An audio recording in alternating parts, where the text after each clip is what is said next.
Thomas Stearns Eliot, The Wasteland, read by Eglê Juodvalkê. The Burial of the Dead. April is the cruelest month, breeding lilacs out of the dead land, mixing memory and desire, stirring dull roots with spring rain. Winter kept us warm, covering earth in forgetful snow, feeding a little life with dried tubers. Summer surprised us, coming over the Starnberger See with a shower of rain. We stopped in the colonnade and went on in sunlight into the Hofgarten and drank coffee and talked for an hour. Bin gar keine Russin, stamm aus Litauen, echt Deutsch. And when we were children, staying at the Archduke's, my cousin's, he took me out on a sled, and I was frightened. He said, "Marie, Marie, hold on tight." And down we went. In the mountains, there you feel free. I raid much of the night and go south in the winter. What are the roots that clutch? What branches grow out of this stony rubbish? Son of man, you cannot say or guess, for you know only. A heap of broken images where the sun beats, and the dead tree gives no shelter, the cricket no relief, and the dry stone no sound of water. Only there is shadow under this red rock. Come in under the shadow of this red rock, and I will show you something different from either your shadow at morning striding behind you or your shadow at evening rising to meet you. I will show you fear in a handful of dust.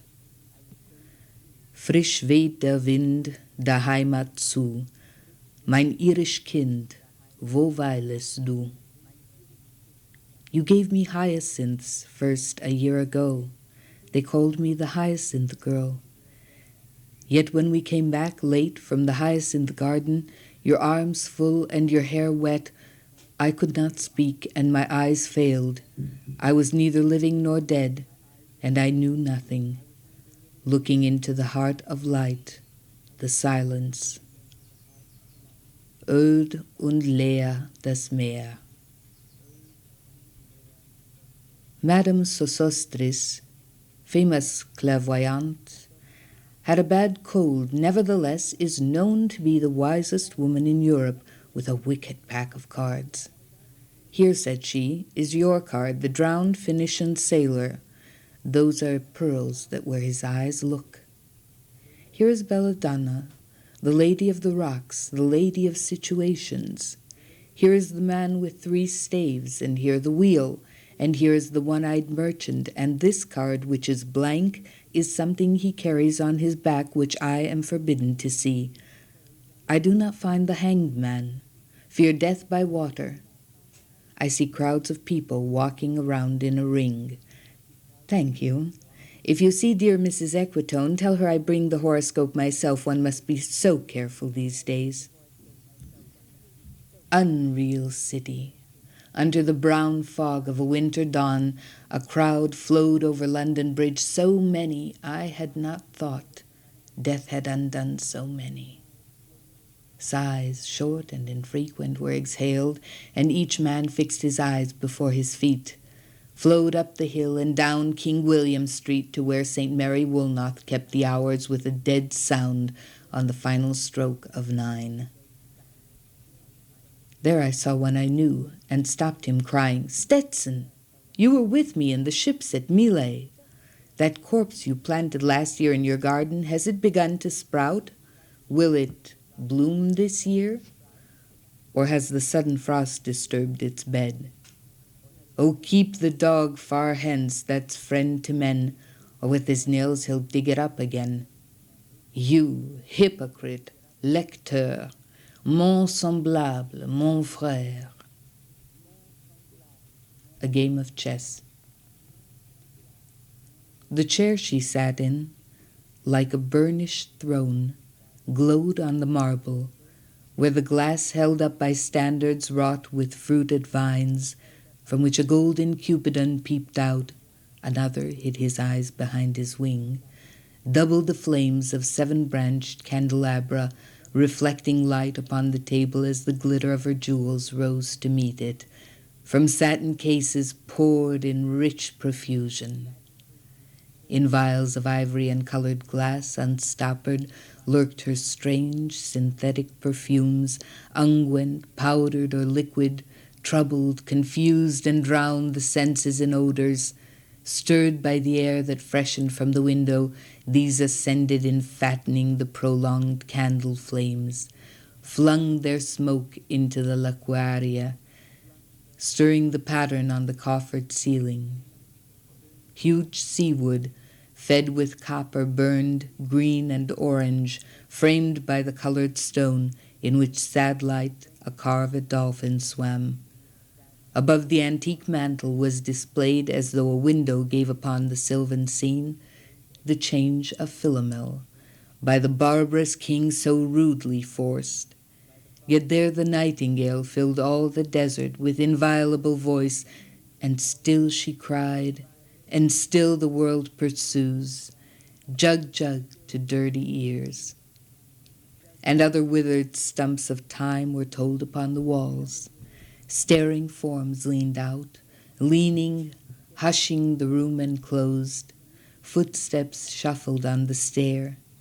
Under the firelight, under the brush, her hair spread out in fiery points, glowed into words, then would be savagely still. My nerves are bad tonight, yes, bad. Stay with me. Speak to me. Why do you never speak? Speak. What are you thinking of? What thinking? What? I never know what you are thinking. Think. I think we are in Rat's Alley, where the dead men lost their bones. What is that noise? The wind under the door. What is that noise now? What is the wind doing? Nothing again, nothing. Do you know nothing? Do you see nothing? Do you remember nothing? I remember. Those are pearls that were his eyes. Are you alive or not? Is there nothing in your head? Oh, that Shakespearean rag. It's so elegant, so intelligent. What shall I do now? What shall I do? I shall rush out as I am and walk the street with my hair down, so. What shall we do tomorrow? What shall we ever do? The hot water at 10, and if it rains, a closed car at 4, and we shall play a game of chess, pressing lidless eyes and waiting for a knock upon the door. When Lil's husband got demobbed, I didn't mince my words. I said to her myself, hurry up, please, it's time. Now Albert's coming back, make yourself a bit smart. He'll want to know what you done with that money he gave you to get yourself some teeth. He did, I was there. You have them all out, Lil, and get a nice set, he said. I swear I can't bear to look at you. And no more can't I said. And think of poor Albert. He's been in the army 4 years. He wants a good time, and if you don't give it to him, there's others will, I said. Oh, is there, she said. Something of that, I said. Then I'll know who to thank, she said, and give me a straight look. Hurry up, please, it's time. If you don't like it, you can get on with it, I said. Others can pick and choose if you can't. But if Albert makes off, it won't be for lack of telling. You ought to be ashamed, I said, to look so antique, and her only 31. I can't help it, she said, pulling a long face. It's them pills I took to bring it off, she said. She's had 5 already and nearly died of young George. The chemist said it would be all right, but I've never been the same. You are a proper fool, I said. Well, if Albert won't leave you alone, there it is, I said. What you get married for if you don't want children. Hurry up, please, it's time. Well, that Sunday Albert was home. They had a hot gammon, and they asked me in to dinner to get the beauty of it hot.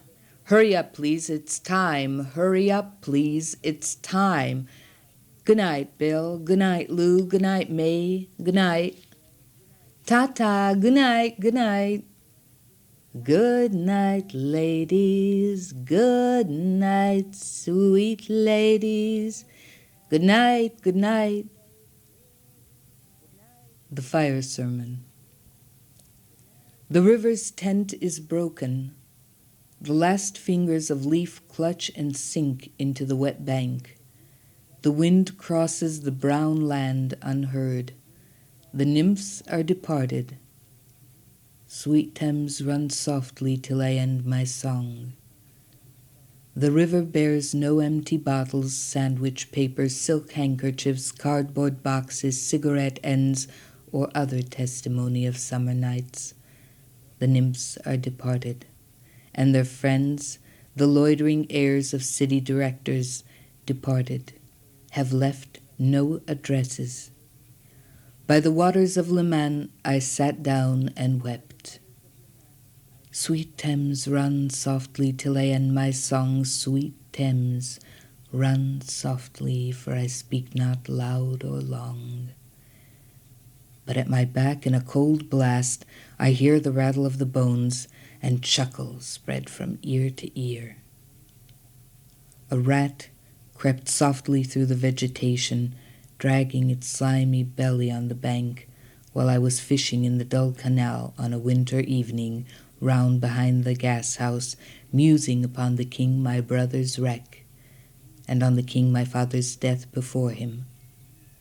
White bodies naked on the low damp ground, and bones cast in a little low dry garret, rattled by the rat's foot only year to year. But at my back, from time to time, I hear the sound of horns and motors, which shall bring Sweeney to Mrs. Porter in the spring. Oh, the moon shone bright on Mrs. Porter, and on her daughter they washed their feet in soda water. Et aux ces voix d'enfants chantant dans la coupole. Twit, twit, twit, chuck, chuck, chuck, chuck, chuck, chuck, so rudely forced. Terreau. Unreal city. Under the brown fog of a winter noon, Mr. Eugenides, the Smyrna merchant, unshaven with a pocket full of current CIF London documents at sight, asked me in demotic French to luncheon at the Cannon Street Hotel, followed by a weekend at the Metropole. At the violet hour, when the eyes and back turn upward from the desk, when the human engine waits, like a taxi, throbbing, waiting, I, Tiresias, though blind, throbbing between two lives, old man with wrinkled female breasts, can see at the violet hour, the evening hour that strives homeward and brings the sailor home from sea, the typist home at tea time, clears her breakfast, lights her stove and lays out food in tins.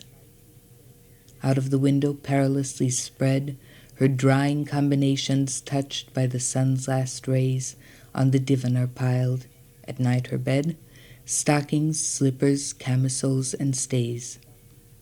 I, Tiresias, old man with wrinkled dugs, perceived the scene and foretold the rest. I, too, awaited the expected guest. He, the young man carbuncular, arrives, a small house agent's clerk, with one bold stare, one of the low on whom assurance sits as a silk hat on a Bradford millionaire. The time is now propitious, as he guesses. The meal is ended. She is bored and tired. Endeavors to engage her in caresses, which still are unreproved, if undesired. Flushed and decided, he assaults at once. Exploring hands encounter no defense. His vanity requires no response, and makes a welcome of indifference. And I, Tiresias, have foresuffered all, and acted on this same divan or bed. I, who have sat by Thebes below the wall, and walked among the lowest of the dead. Bestows one final patronizing kiss, and gropes his way, finding the stairs unlit. She turns and looks a moment in the glass, hardly aware of her departed lover.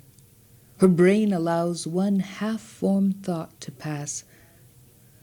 Well, now, that's done, and I'm glad it's over.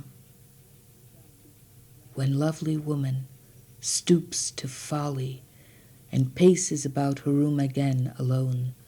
She smooths her hair with automatic hand and puts a record on the gramophone.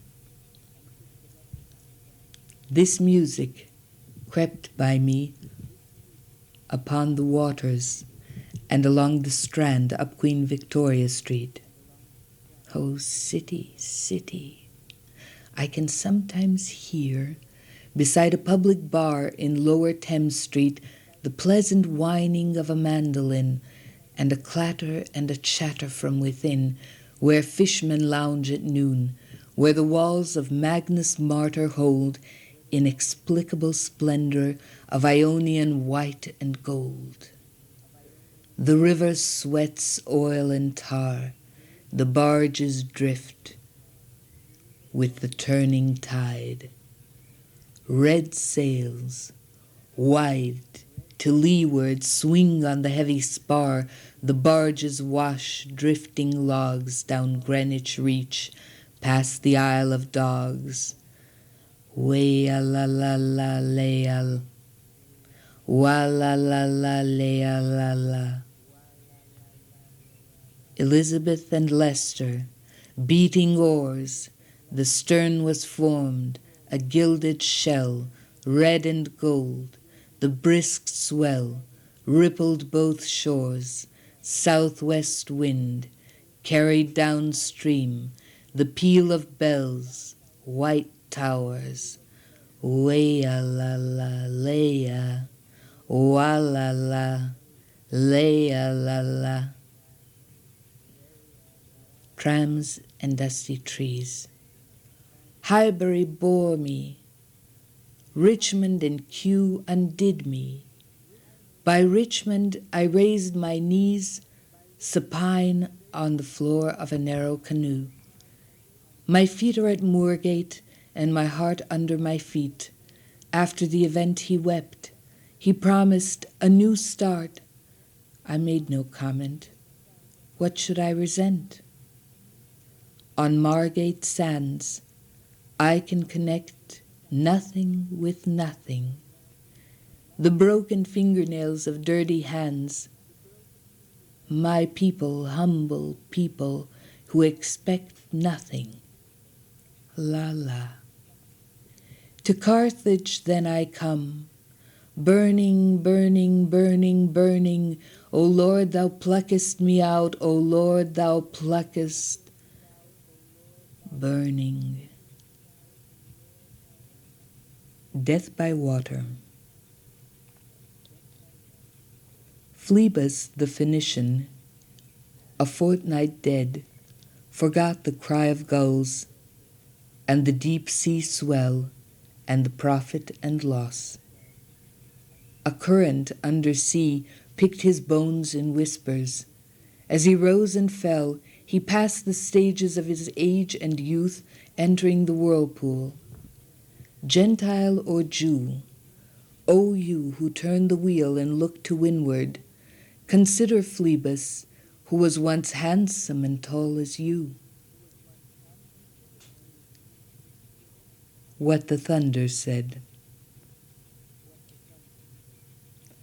After the torchlight, red on sweaty faces, after the frosty silence in the gardens and the agony in stony places, the shouting and the crying, prison and palace and reverberation of thunder of spring over distant mountains, he who was living is now dead. We who are living are now dying. With a little patience. Here is no water, but only rock. Rock and no water, and the sandy road, the road winding above among the mountains, which are mountains of rock without water. If there were water, we should stop and drink. Amongst the rock, one cannot stop or think. Sweat is dry, and feet are in the sand. If there were only water amongst the rock. Dead mountain, mouth of carious teeth that cannot spit, Here one can neither stand nor lie nor sit. There's not even silence in the mountains, but dry, sterile thunder without rain. There's not even solitude in the mountains, but red, sullen faces sneer and snarl from doors of mud-cracked houses. If there were water and no rock. If there were rock and also water, and water, a spring, a pool among the rock, if there were the sound of water only, not the cicada and dry grass singing, but sound of water over a rock, where the hermit thrush sings in the pine trees, drip, drop, drip, drop, drop, drop, drop. But there is no water. Who is the third who walks always beside you? When I count, there are only you and I together, but when I look ahead up the white road, there is always another one walking beside you, gliding wrapped in a brown mantle, hooded. I do not know whether a man or a woman, but who is that on the other side of you? What is that sound high in the air? Murmur of maternal lamentation. Who are those hooded hordes swarming over endless plains, stumbling in cracked earth, ringed by the flat horizon only? What is the city over the mountains? Cracks and reforms and bursts in the violet air. Falling towers, Jerusalem, Athens, Alexandria, Vienna, London, unreal. A woman drew her long black hair out tight and fiddled, whisper music on those strings, and bats with baby faces in the violet light whistled and beat their wings and crawled head downward down a blackened wall, and upside down in air were towers, tolling reminiscent bells that kept the hours, and voices singing out of empty cisterns and exhausted wells. In this decayed hole, among the mountains, in the faint moonlight the grass is singing. Over the tumbled graves, about the chapel, there is the empty chapel, only the wind's home. It has no windows, and the door swings. Dry bones can harm no one. Only a cock stood on the roof tree. Kokokoriku, kokokoriku. In a flash of lightning. Then a damp gust, bringing rain. Ganga was sunken, and the limp leaves waited for rain while the black clouds gathered far distant over Himavant. The jungle crouched, humped in silence. Then spoke the thunder, Da, Dada, what have we given?